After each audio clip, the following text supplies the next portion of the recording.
Et yo les potes, salut tout le monde, j'espère que vous allez bien. On se retrouve pour une nouvelle vidéo de Vegeta YTB. Mais parce qu'après ça s'appellera Vegeta YTB. Du coup, sur cette vidéo, on part sur un essayer de et sur un essayer de ne pas avoir peur. Allez, on regarde la vidéo, je ne dirai plus un mot.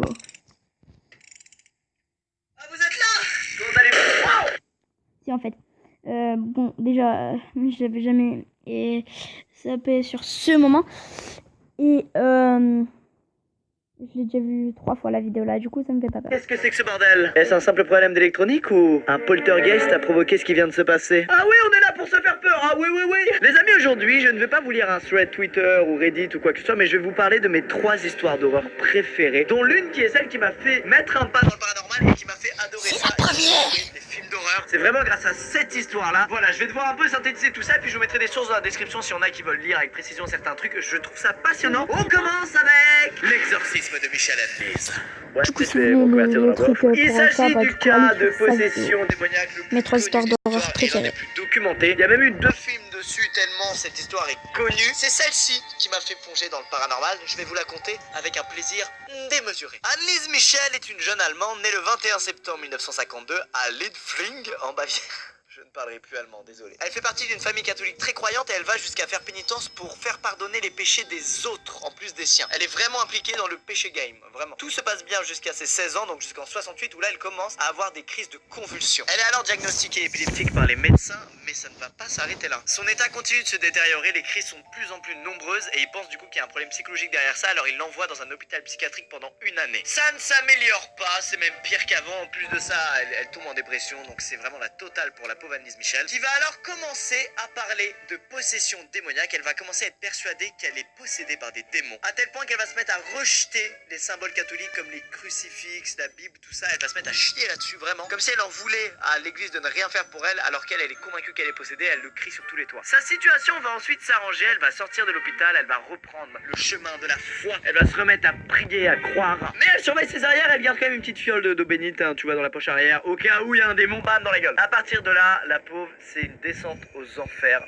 À proprement parler, puisqu'on parle de démons et tout. Anneliese va se remettre à parler de possession démoniaque, même plus que ça, elle va commencer à dire qu'elle voit des visages démoniaques. Elle va se mettre aussi à entendre des voix d'entités diaboliques. Elle est convaincue que ces médicaments n'arrangent rien, elle en prend pour traiter ses problèmes d'épilepsie, pour traiter sa dépression, pour traiter même la schizophrénie, je crois. Enfin bref, les médecins, ils s'acharnent un peu sur elle, donc du coup, elle va arrêter d'un coup de prendre tous ces médicaments. Et c'est une très mauvaise idée. Pendant toutes ces années, l'église refuse de pratiquer un exorcisme sur Anneliese. Étant donné qu'elle est persuadée d'être possédée, c'est un effet très destructeur pour elle. Mais en 75, un curé va porter l'affaire devant l'église et va les convaincre de pratiquer des exorcismes. Au cours des exorcismes, les prêtres diagnostiquent qu'il y aurait plusieurs entités qui sont rentrées dans le corps de Anneliese. Entre autres, Néron, Lucifer et Hitler. Le comportement d'Anneliese est de pire en pire. Elle hurle, elle mord les prêtres, elle se met même à manger des insectes. Elle va commencer à se mutiler aussi. Bref, tous les signes que l'église considère comme des signes de possession démoniaque, elle les a. Et surtout, il y a un enregistrement audio qui a été fait lors d'un exorcisme. Et là, on entend la voix de Anneliese, et qu'elle soit possédée ou pas, on s'en fout. C'est assez troublant parce qu'on entend quand même une personne en détresse. Je vous mets un très court extrait qui vous fera bader, mais pas trop non plus. Mais c'est vous dire à quel point c'est sérieux en fait ce qui s'est passé avec cette personne. C'est pas une légende.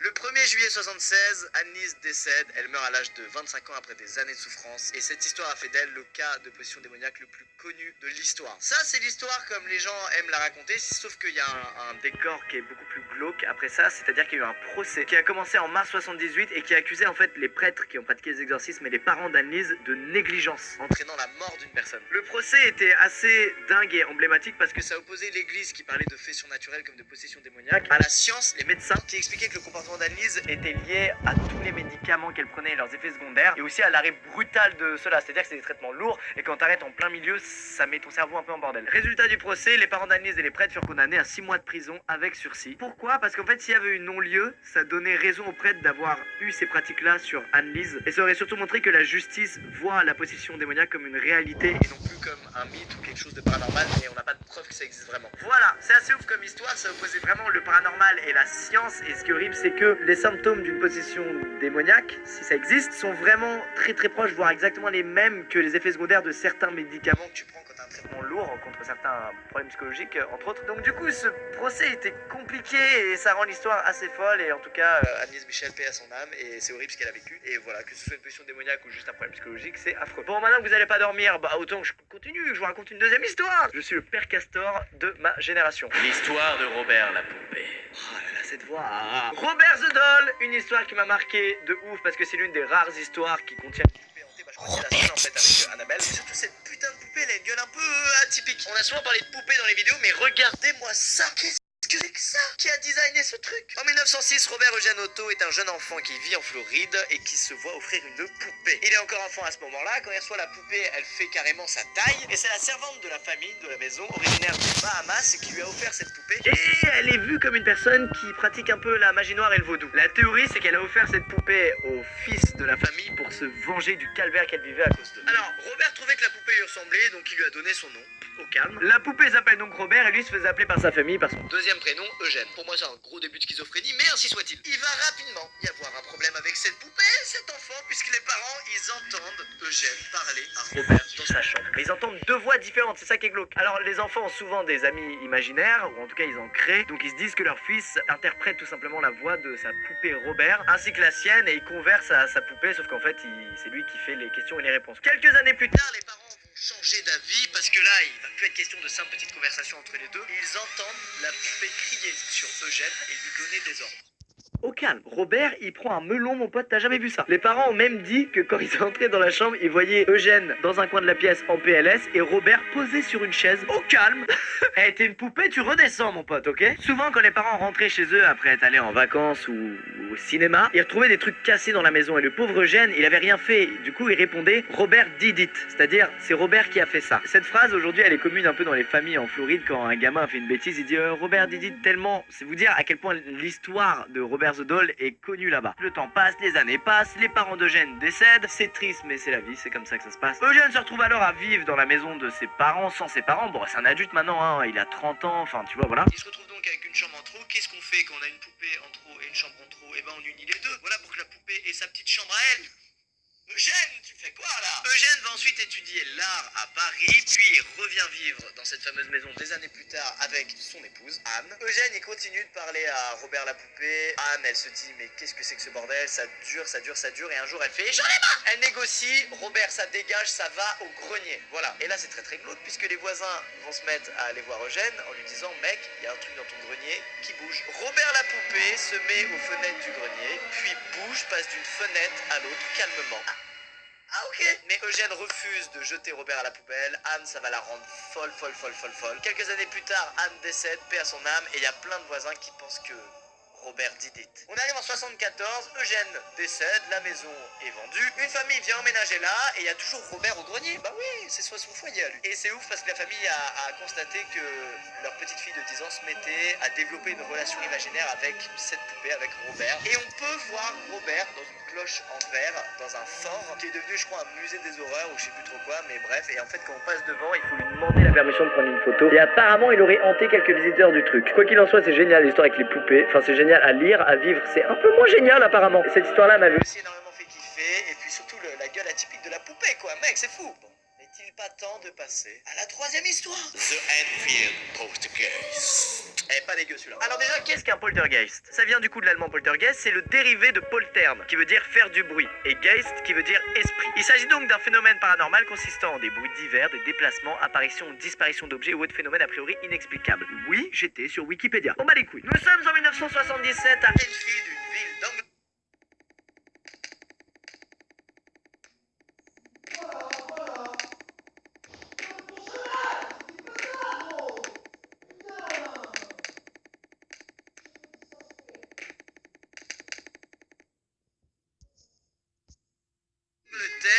Bon, on va pas vidéo, se dire. surtout parce que c'est le cas d'apparition de phénomènes paranormaux le plus documenté de l'histoire du poltergeist. En vrai, il y aurait matière à faire une vidéo juste sur cette histoire-là, mais vu qu'elle est extrêmement connue et que d'autres l'ont déjà fait, je vais pas vous faire ça. Je vais juste vous dire les grands traits de l'histoire, et pour les curieux, vous irez voir en détail, mais c'est hyper intéressant. Peggy Hudson vit dans une petite maison à Enfield, comme je viens de vous le dire, et elle élève ses 4 enfants là-bas. Margaret, 13 ans, Janet, 11 ans, Johnny, 10 ans, et Billy, 7 ans. Nous sommes le 31 août aux alentours de 21h, donc c'est pas très tard. Peggy est posée dans sa chambre en train de dormir lorsqu'elle entend un crissement qui vient de la chambre des enfants. Elle rejoint la chambre en courant, les 2 enfants sont réveillés, relevés dans leur lit, et ils disent putain maman on a peur. Il faut savoir que la veille, ses enfants lui avaient dit ah maman au secours, Nolly bouge tout seul, au secours Nolly bouge tout seul. Cette fois-ci c'était la chaise qui apparemment bougeait toute seule. Peggy calme les enfants, elle regagne sa chambre et elle entend un petit glissement bizarre. Elle retourne dans la chambre et là il y a 4 tocs qui proviennent des murs de la maison, comme du cœur de la maison. Et là la commode, donc une commode c'est très lourd, qui est située contre un mur, se met à se décoller du mur et à bouger. Comme s'il y avait une entité qui a poussé vraiment avec une force démesurée. Ce qui fait un peu flipper quand même. Donc sur le coup Peggy, elle a pas d'explication rationnelle à ce qui vient de se passer. Elle prend une sage décision, c'est venez tous, on dort tous dans le salon ensemble.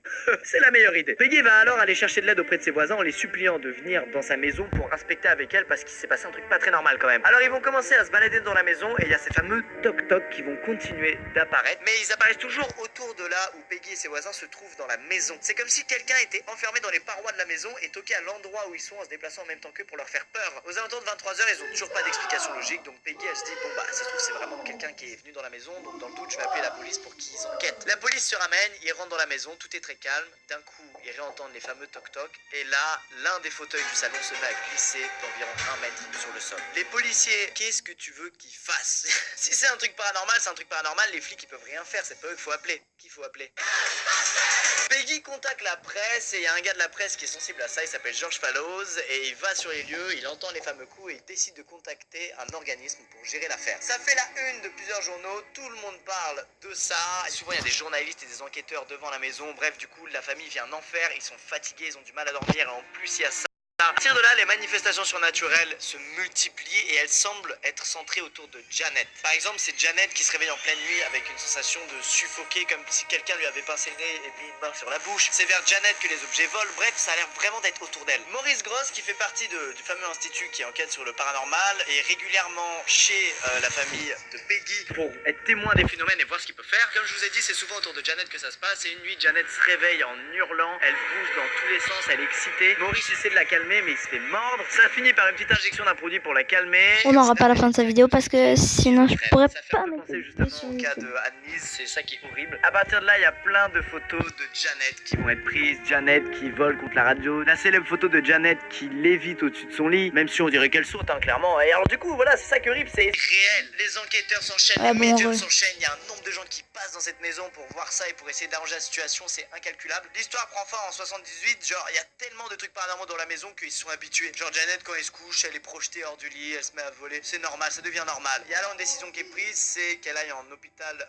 psychiatrique et elle va dans le meilleur hôpital psychiatrique du monde. Elle va y rester 3 mois avant de rentrer chez elle et à partir de là, tout se calme, même s'il y a encore des fois des témoignages d'apparition de la part des enfants de Peggy. Ils disent avoir vu un vieux monsieur ou un enfant. Et voilà, fin de l'histoire. Janet est toujours en vie et elle a témoigné plein de fois de tout ça, de son enfance un peu mouvementée. Et alors, la question est, gros problème psychologique ou vrai poltergeist? Comme pour Annelise. C'est ça qui est fou avec ces histoires. J'adore. Les amis, j'espère que ça vous a plu. N'hésitez pas à aimer la vidéo si c'est le cas. Et j'espère que vous n'allez pas vous mettre à voler au-dessus de votre lit cette nuit, qu'il n'y aura pas de poltergeist, qu'il n'y aura pas des toc-toc qui viennent des murs, tout ça. Qu'il n'y aura pas Robert the Doll sous le lit qui met des petits coups comme ça entre deux lattes pour vous empêcher de dormir. Voilà, je voulais trop parler de ces 3 histoires parce qu'elles sont fascinantes et elles sont extrêmement documentées. Enfin, en tout cas, c'est les 2 cas de possession démoniaque, de poltergeist qui sont les plus...